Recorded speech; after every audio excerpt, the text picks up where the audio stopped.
Намаскар – этот жест, который я делаю и говорю слово намаскар, он означает «я приветствую сознание, я приветствую самое лучшее в тебе, всей концентрации своего ума я касаюсь этой точки и любовью своего сердца». Мне очень нравится это приветствие, и я запишу отдельное видео на эту тему. А это видео посвящено концентрации.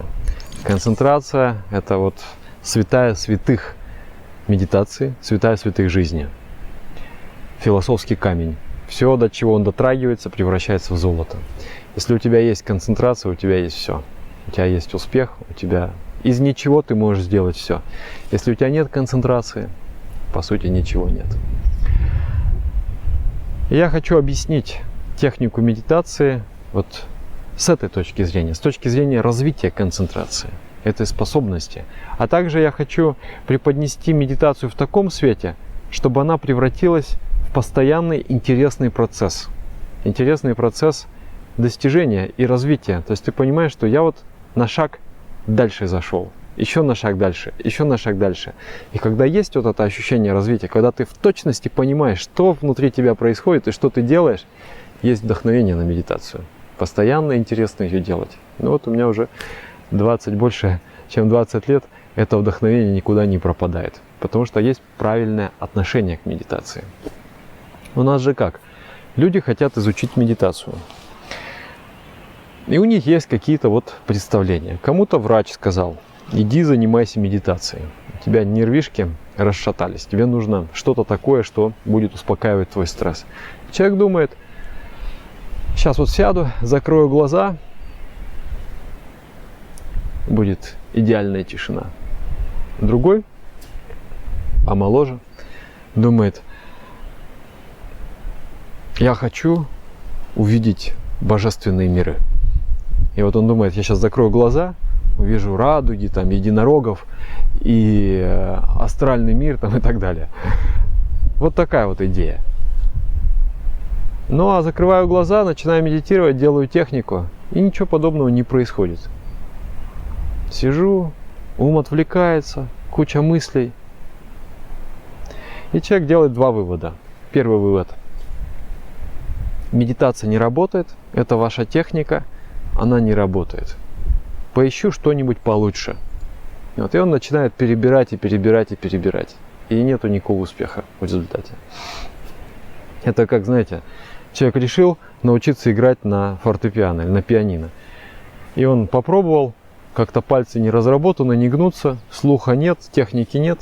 Ну и не получается никакой радости в этом процессе. И он думает: пианино – это не мое. Вот возьму саксофон, вот там точно получится. Вот это один такой реакция. Другая реакция: человек думает: ну, наверное, я не способен. Техника может и хорошая, но медитация – это не мое. Я не способен, я не могу делать медитацию. У меня слишком беспокойный ум. На самом деле оба эти вывода, они ложные. Медитация, эта техника медитации работает еще как, очень-очень хорошо. И ты тоже способен делать медитацию. Но нужно изменить отношение. Нужно перестать относиться к медитации как к результату и начать относиться как к процессу. Ты идешь в спортзал и начинаешь поднимать вес, да, штангу. Если ты придешь в спортзал и будешь думать: о, я сейчас 100 килограмм подниму, и не поднял, и разочаровался, говоришь: ну его ваш спортзал, я не буду больше туда ходить. Это не работает, такой подход. Но ты берешь тот вес, который ты можешь поднимать, и начинаешь его поднимать. И вся прелесть спортзала, она не в том, сколько ты веса поднял, она в том, как ты проработал свои мышцы. Ты их задействовал или нет. Если ты эти мышцы задействовал, они у тебя укрепляются. И начинают всю ночь растут твои мышцы. Утром просыпаешься, а там наросло очень много мышц. Вот то же самое с медитацией. Медитация – это тренировка мышления. Изучение очень важного навыка управления своими мыслями. Тот, кто управляет мыслями, управляет миром. Он всей своей жизнью управляет. Он может это делать. У него есть способность такая. Тот, у кого мысли неуправляемые, нет способности управлять своей жизнью. Обычное мышление какое? Ну, мозг постоянно что-то думает. Он скачет от объекта к объекту. Один объект, второй, третий, четвертый. И в каждом из этих скачков мозг тратит энергию. И мы даже можем ничего не делать в течение дня, но по итогу устать. И наоборот, в состоянии концентрации, когда ты достиг концентрации, ты много чего делаешь, но при этом, во-первых, ты делаешь, и ты получаешь такое вознаграждение, да, гормональное. Я преуспел, я преуспел, я преуспел. И в итоге ты не устаешь. Вот это интересная вещь. Итак, какое обычное мышление? Прыгает ум с объекта на объект. Дорогой, сходи в магазин, купи огурцов. Пойду купить огурцов. Я еще бананов хочу купить. Огурцы. Прыгнули на бананы. Следующий объект. Огурцы, бананы. Бананы, там маркировка такая, растут в Эквадоре. В Эквадоре, это часть Латинской Америки, там говорят по-испански. По-испански тоже говорят, весь Лос-Анджелес почти говорит по-испански. Прыгнули. Бананы, огурцы, бананы, Эквадор, испанский, Лос-Анджелес. В Лос-Анджелесе живет мой друг. У меня есть хороший друг, он поэт. Каждый день пишет поэзию. Он познакомил меня с такими великими поэтами, как Рабиндранат Тагор, Руми. Видите, да? То есть ум скачет от мысли к мысли, от мысли к мысли. Это я еще хорошую последовательность привел. А бывают вообще совсем другие последовательности. И особенно утомительные те мысли, которые задействуют тяжелые эмоции. Страх, тревога, какая-то там зависть и так далее. Ревность.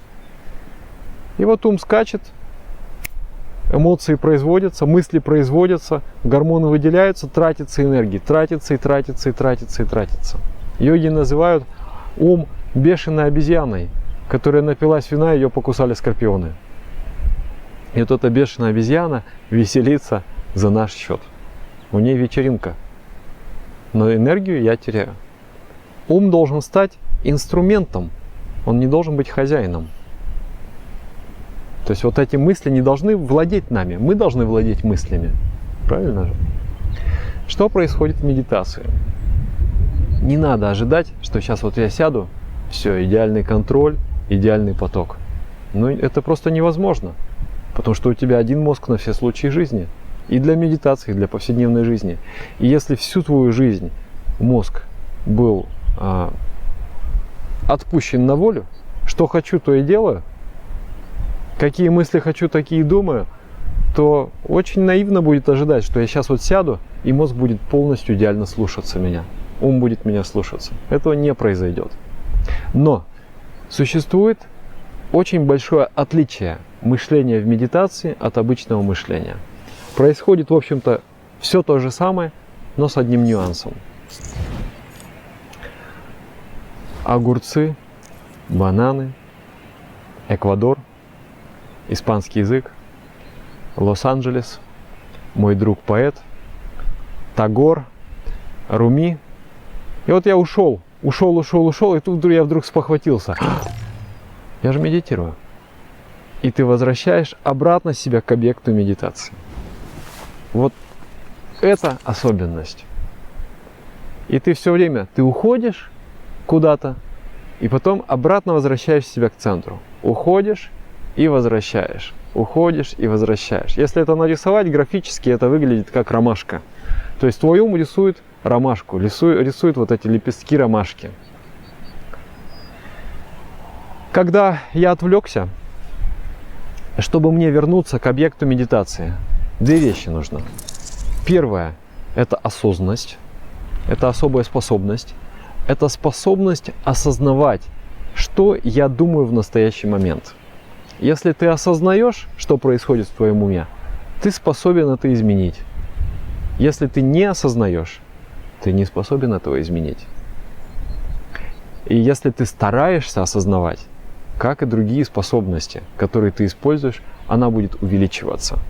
Да, то есть, если ты напрягаешь мускулы, мускулы будут расти. Вторая способность – это воля. я осознал, например, у моей подруги будет день рождения. Я испеку торт. Этот торт я прометаю восхитительным сиропом. Сверху я украшу его взбитыми сливками. И нарежу ананасы, размещу на поверхности этого торта. И потом буду расставлять клубнички там. И тут я же медитирую. Теперь ты хочешь вернуться к объекту медитации, тянешь ум. Эй, возвращайся сюда, на объект медитации. Но ум говорит, подожди, сейчас я вот клубнику тут доставлю. То есть какая-то мысль для тебя приятная, ты ее хочешь думать по какой-то причине. Она может и позитивная быть, и негативная мысль, но по какой-то причине твой ум привязан к ней, и он хочет ее думать. И тебе придется использовать свое волевое усилие, чтобы оторвать ум от этой мысли и вернуть его на тот объект, на который ты медитируешь. Но мы с вами в прошлой технике объяснил, мы медитируем на мантру медитацию, мы используем, на звук.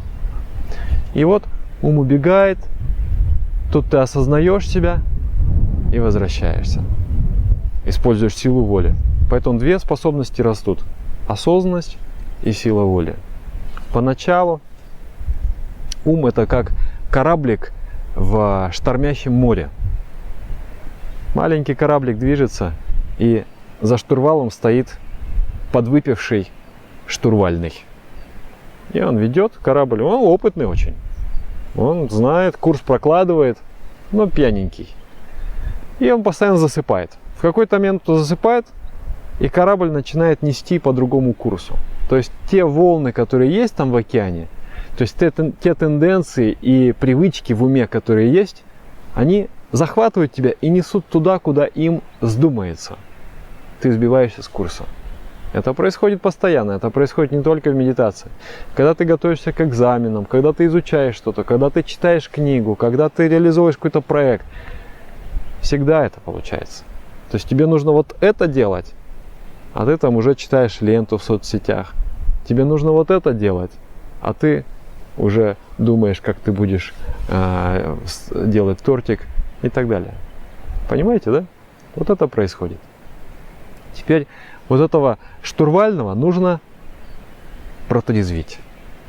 Он ведет 2 секунды в правильном направлении, потом засыпает, и потом идет хаотичное движение ума. Потом просыпается, выправляет курс. Теперь через силу вашего намерения вы добиваетесь вот этой осознанности. То есть ты решаешь внутри себя, я буду повторять мантру как можно дольше и не сбиваться с курса. И ты концентрируешься. Мантра. Унесло. Понесло. Я же медитирую. И возвращаешься. Может быть, это и не такой сладкий процесс, как бы хотелось. Там радуги и единороги не приходят. Но зато этот процесс, который абсолютно определенно наращивает мускулатуру ваших вот этих внутренних способностей, осознанности и воли. И при помощи этих способностей абсолютно все решается в мире. Вы увидите, что через 2 недели медитации лепестки ромашки становятся меньше. Огурцы, бананы, Эквадор, испанский язык, Лос-Анджелес, мой друг поэт. Медитирую и возвращаешься. Не дошел еще до Руми, до Тагора. Возвращаешься.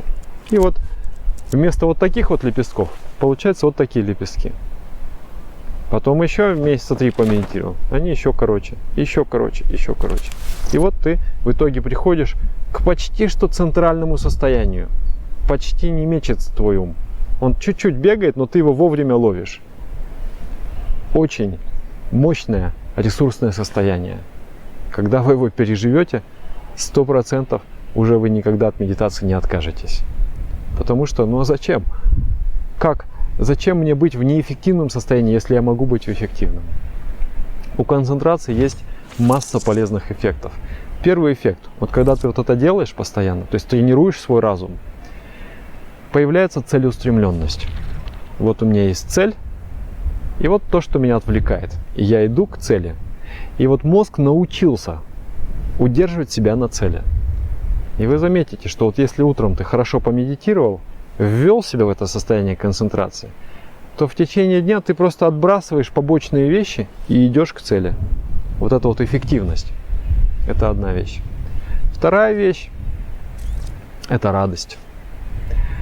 Интерес. В жизни появляется интерес. Ну вот смотрите, человек без концентрации, он смотрит кино. Интересно ему будет. Он засыпает. Читаешь книгу, самую интересную книгу, но у тебя нет концентрации. Интересно тебе будет? Неинтересно. Читаешь самую трудную и, казалось бы, скучную книгу, там какое-нибудь сопротивление материалов или теоретическая механика, но у тебя есть концентрация. Ты понимаешь вот абсолютно каждое предложение, понимаешь абсолютно каждый пример, абсолютно каждое уравнение. Вася, иди есть пирожки. Подожди, мама, сейчас вот уравнение дорешаю. Интересно? Интересно. И я замечаю среди практиков медитации вот этот вот интерес к жизни. Они могут смеяться над всем, наслаждаться всем. Любая вещь, о, так это же интересно, ты мне какой-то мир открыл новый.